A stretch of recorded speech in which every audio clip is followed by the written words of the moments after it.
And this is the Channel Islands Harbor Public Works Plan Amendment 1-07. The County of Ventura is requesting to amend the Public Works Plan to update policies and provisions related to waterside development in the harbor.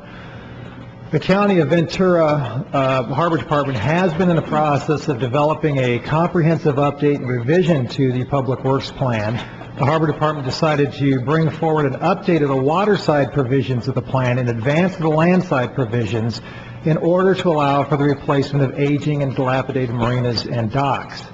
Many of these marinas have deteriorated to the point that they may have to be taken out of service because they present a hazard to the public. Given the landside portion of the plan is still in the planning phase and public workshops are currently underway, it may be some time before a comprehensive landside amendment can be submitted to the Commission for review.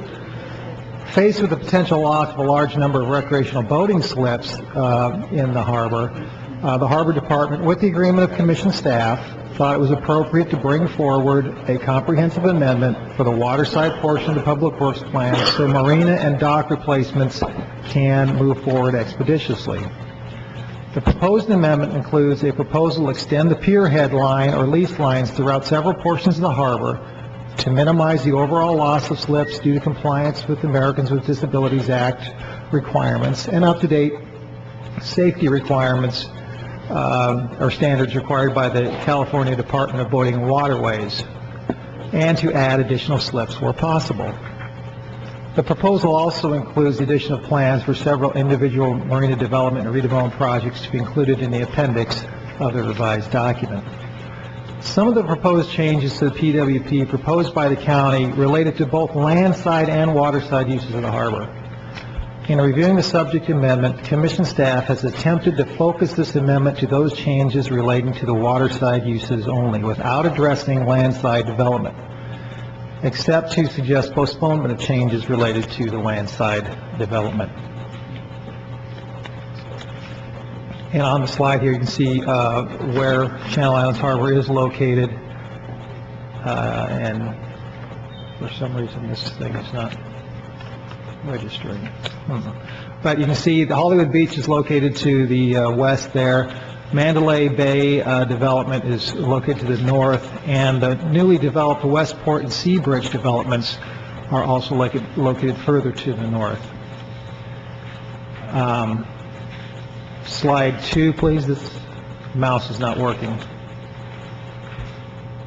With regard to recreational boating, the county is proposing to extend the pier head line between 5 to 20 feet into the waterway in the eastern channel and extend the pier head line 5 feet into the western channel, as shown on this slide here.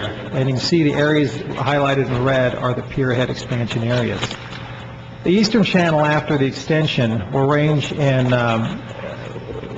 from 165 feet in width to about 135 feet at its narrowest point. The western channel will be narrowed to about 250 feet. This includes the extension of the Vintage Marina or Channel Islands Harbor Marina, previously approved under a separate PWP and notice of impending development. The pier head line near the harbor entrance will extend a maximum of 80 feet into the channel to accommodate new docks, which is shown there on that slide. The entrance to the channel will remain at 450 feet in width. Given the relatively large channel widths, even with the proposed extensions, congestion within the channels will not be a safety issue in this harbor, even during the busiest summer holidays. The Coast Guard has submitted a letter stating the pier head expansion on the west side of the harbor near the entrance and expansions of the eastern channel will not have a significant impact on the safety of the channel. These channel widths in this harbor are comparable to other marinas and harbors in Southern California. The increased area for expansion will minimize the overall loss of slips due to compliance with up-to-date safety standards from the Department of Boating and Waterways and ADA accessibility standards. This increase will allow for the construction of new slips to make up for the loss of slips required under today's standards. The harbor's current boat slip count is 2,150 slips, and the increased area for slip expansion will result in about 60 new additional slips. With regard to the mix of small and large boat slips, in the prior PWP amendment for Vintage Marina and other permit actions and LCP amendments throughout the state, the Commission has been concerned about the trend towards larger slips in marinas at the expense of smaller slips. As larger slips occupy more space in the marina, there's less space for smaller slips, and the result is fewer overall slips and fewer slips available for owners of smaller vessels.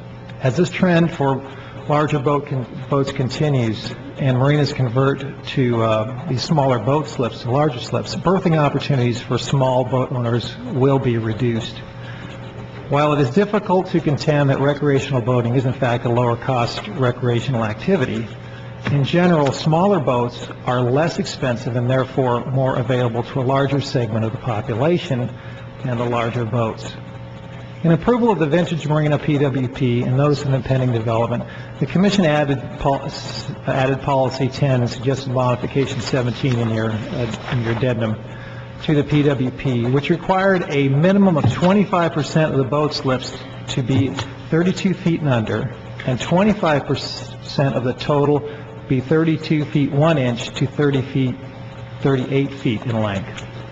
The proposed amendment did not include the slip mix policy on a harbor-wide basis.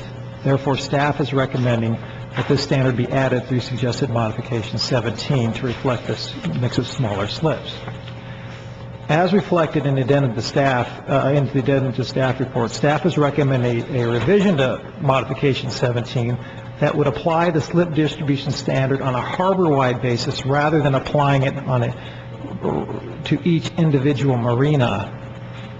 As a practical matter, some marinas in the harbor have smaller slips, such as the designated small craft harbor, and other marinas may have a higher percentage of larger slips because they may be located in deeper water and able to accommodate larger boats. The suggested modification includes a provision that requires the county to maintain an up-to-date accounting of the total number of slips and slip sizes in existing marinas and new marinas approved through notice of impending developments. The provision requires that any new notice of impending development for a marina development or redevelopment include an analysis of the conformance of the slip size distribution standards. In addition, at no time can the slip mix for smaller boats in categories A and B, which are the smaller designations, drop below 23% harbor-wide for each category. This provision ensures that when marinas are replaced, there will be an adequate number of smaller slips available at any one point in time as construction occurs until they reach the final goal of 25%. Section 302.13 of the Coastal Act encourages developments with lower cost and recreational facilities, providing public recreational opportunities. The redevelopment of existing marinas that will be authorized under this PWP amendment will likely result in an increase in slip fee rentals and a reduction in the number of lower-cost boat slips in the harbor. One way to ensure that recreational boating will remain more affordable is by ensuring the slip mix that includes slips for smaller boats. Additionally, the provision for lower-cost boating opportunities will provide mitigation for the inevitable increase in slip fees as marinas are rebuilt.